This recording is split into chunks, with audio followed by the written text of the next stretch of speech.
নমস্কাৰ বন্ধু বান্ধৱীসকল, আজি আমি আমাৰ চেনেলটোলৈ আপোনালোকক পুনৰবাৰ স্বাগতম জনাইছোঁ। আজি আমি এটা বনাম আপোনালোকৰ বাবে নতুন ৰেচিপিটো আমি ঘেঁহুৰ আটাৰ সৈতে বনাম। আপোনালোকে দেখিছে কিমান ধুনীয়া হৈছে এই ৰেচিপিটো। আপোনালোকে যদি ট্ৰাই কৰা নাই তেতিয়াহ'লে নিশ্চয় এবাৰ ঘৰত ট্ৰাই কৰি চাব। এতিয়া বলক আমি আমাৰ ভিডিঅ'টো আৰম্ভ কৰোঁ। ঘেঁহুৰ আটাৰ ৰেচিপিটো বনাবলৈ আমি ফাৰ্ষ্টতে ঘেঁহুৰ আটা লৈ ল'ব লাগিব 1.5 কাপ। আপোনালোকক মই দেখাই আছোঁ, ভিডিঅ'টো চাই যাব। আমাৰ চেনেলটো যদি আপোনালোকে এতিয়ালৈ সাবস্ক্ৰাইব কৰা নাই সাবস্ক্ৰাইব কৰি দিব, আৰু যদি আমাৰ ভিডিঅ'টো ভাল লাগে তেতিয়াহ'লে লাইক কৰি দিব, শ্বেয়াৰ কৰি দিব এণ্ড কমেণ্ট কৰি দিব।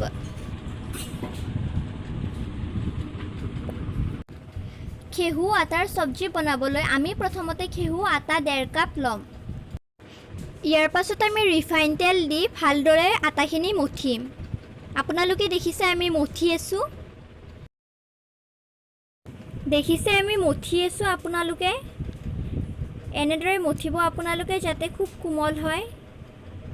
দেখিছে আমি মঠি আছোঁ। এতিয়ালৈ আপোনালোকে অলপ অলপকৈ পানী দিব, যাতে পানীখিনি দিয়াৰ পাছত বেছি পানী দিলে এইখিনি বহুত কোমল হৈ যায়, আৰু আমি ইমান কোমল নকৰোঁ। আপোনালোকে দেখিবলৈ পাইছে আমি এইখিনি মঠি আছোঁ।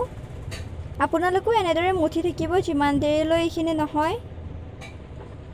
ভালদৰে মঠিব যাতে আটাটো ভাল হয় আৰু মিহি হয়। আপোনালোকে এনেকৈ ট্ৰাই কৰিব। আপোনালোকে দেখিছে আমাৰ এইখিনি খুব ধুনীয়াকৈ হৈ গৈছে। এনেদৰে আপোনালোকেও কৰিব। দেখিছে আপোনালোকে কিমান ধুনীয়াকৈ আমি কৰিছোঁ, আপোনালোকেও তেনেকৈ কৰিব। এতিয়া চাওক আপোনালোকে আমি এইখিনি দবাই দিছোঁ, আৰু চাওক আপোনালোকে এইখিনি এনেদৰে পিটিকি দিব যাতে আমাৰ শ্বেপটো ভাল আহে। শ্বেপটো ভাল আহিবৰ কাৰণে আমি এনেকৈ টিপি দিব লাগিব। আৰু দেখিছে আপোনালোকে এতিয়া আমাৰ শ্বেপটো হৈ গৈছে। আপোনালোকে এনেদৰে ৰাখিব লাগিব। আপোনালোকে দেখিবলৈ পাইছে। তাৰপাছত আমি এইখিনি পানীত দিম যাতে লেতেৰা বস্তুখিনি ওলাই যায়। আপোনালোকে দেখিছে যে পানীখিনি দিয়াৰ লগে লগে অকণকৈ লেতেৰাবোৰ ওলাই আহিছে। আপোনালোকে দেখিবলৈ পাইছে নিশ্চয়।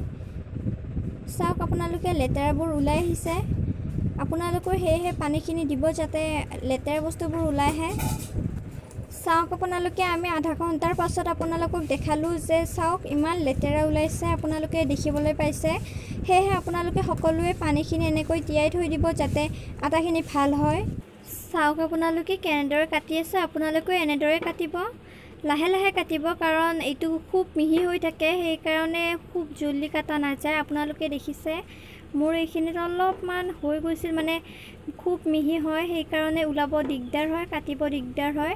আপোনালোকেও অলপ লাহে লাহে কৰিব। আপোনালোকে দেখিবলৈ পাইছে আমাৰ এইখিনি ফাইনেলি হৈ গ'ল। এতিয়া আমাক মছলা লাগিব: দাইল, আলু, ৰেড চিলি, মিট মছলা, গৰম মছলা, জিৰা পাউডাৰ, পিঁয়াজ 2টা, নহৰু 1টা আৰু কেইটামান জলকীয়া। আপোনালোকে দেখিছে নিশ্চয়। এতিয়া আপোনালোকে দেখিছে আমি কেৰাহীটো বহাই দিছোঁ। তাৰপাছত আমি তেল দিম 2 চামুচ তেল দিলোঁ আমি। তাৰপাছত আমি এটা এটাকৈ দিম তেলখিনিত। চাওক আমি দি দিলোঁ এটা এটাকৈ, লাহে লাহে দিব।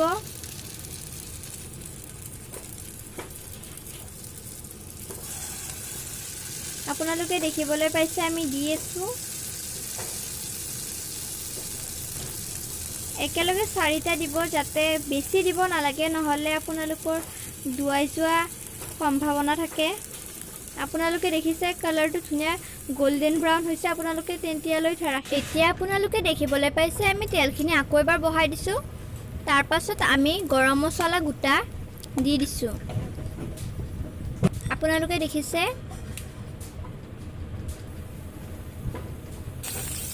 ইয়াৰ পাছত আমি পিঁয়াজখিনি বহাই দিছোঁ। আপোনালোকে দেখিবলৈ পাইছে পিঁয়াজখিনি আমি লাৰি দিছোঁ যেতিয়ালৈকে পিঁয়াজখিনি গোল্ডেন ব্ৰাউন নহয়। আপোনালোকে দেখিবলৈ পাইছে পিঁয়াজখিনি ধুনীয়াকৈ গোল্ডেন ব্ৰাউন হৈছে অলপ অলপকৈ। এতিয়া আমি ইয়াত ৰেড চিলি দিলোঁ।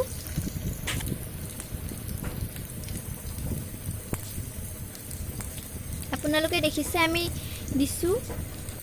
ইয়াৰ পাছত আমি চিকেন মছলা দিলোঁ। আপোনালোকে দেখিছে চিকেন মছলাখিনি আমি দি দিলোঁ। ইয়াৰ পাছত আমি কাশ্মীৰী মছলা দিছোঁ যাতে কালাৰটো ভাল আহে। আপোনালোকে দেখিছে, চাওক আপোনালোকে এতিয়া আমি ইয়াত পানী অকণ দিছোঁ আৰু আপোনালোকক দেখাইছিলোঁ যে আমি দালিখিনি এতিয়া চাওক আপোনালোকে দালিখিনি দিয়াৰ পৰা কি ধুনীয়া এটা কালাৰ আহিছে। আপোনালোকে নিশ্চয় দেখিছে, কালাৰটো খুব ধুনীয়া আহিছে, আপোনালোকে দেখিবলৈ পাইছে। চাওক এতিয়া এইখিনি খুব ধুনীয়াকৈ গৰম হৈছে। আমি হাই ফ্লেমত দিছিলোঁ, আপোনালোকক হাই ফ্লেমত দিব অলপ সময়ৰ পাছত। আপোনালোকে চাওকচোন কালাৰটো ইমান ধুনীয়া আহিছে আৰু খায়ো নিশ্চয় ভাল লাগিব। আপোনালোকেও ঘৰত এবাৰ ট্ৰাই কৰি চাব। আৰু বেছি একো বস্তু নালাগে ঘৰত, আপোনালোকৰ সকলোৰে ঘৰত ঘেঁহুৰ আটা থাকে আৰু দালিটোতো থাকেই সকলোৰে। চ' আপোনালোকৰ ঘৰত এবাৰ ট্ৰাই কৰি চাব এনেকুৱা এটা ৰেচিপি। আপোনালোকে দেখিছে এতিয়া আমি ঘেঁহুৰ আটাৰ সেই শ্বেপটো আমি এতিয়া ভাজা হোৱাৰ পাছত দি দিলোঁ এইখিনিত। আপোনালোকে চাওক আমি এটা এটাকৈ দি আছোঁ, আপোনালোকেও এটা এটাকৈ দিব নহ'লে পুৰাৰ সম্ভাৱনা থাকে।